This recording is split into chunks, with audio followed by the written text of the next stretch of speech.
Praise the lord. ఈ సాయంకాలపు వేళ దేవుడు నీకు ఇస్తున్న వాగ్దానము ఆదికాండము 24వ అధ్యాయము 60వ వచనం.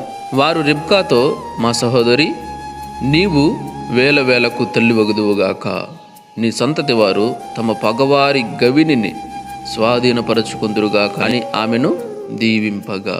ఇక్కడ దేవుని వాక్యం చెబుతుంది ఏమంటే, రిబ్కాతో, మా సహోదరి, నీవు వేల వేలకు తల్లి వగుదువు అని చెప్పి దీవిస్తున్నారు. అదే సమయంలో నీ సంతతి ఎలా ఉంటుంది అంటే, వారి పగవారు ఉంటారు కదా, వాళ్ళ గవిని కూడా స్వాధీనపరుచుకుంటారు అని చెప్పి దీవిస్తున్నారు అన్నమాట.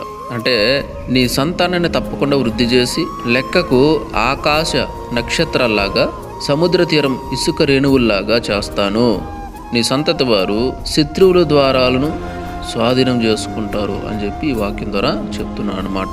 ఈ సమయంలో చాలామంది గర్భఫలం లేని వాళ్ళు ఉంటారు. ప్రతి ఒక్కరూ ఆలోచించండి, దేవుడు ఈ వాక్యం ద్వారా నీతో చెప్తున్నాడు.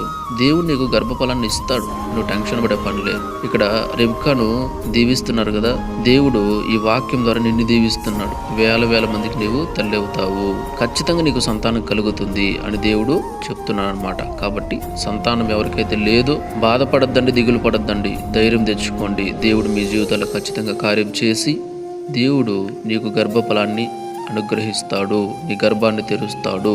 Praise the lord.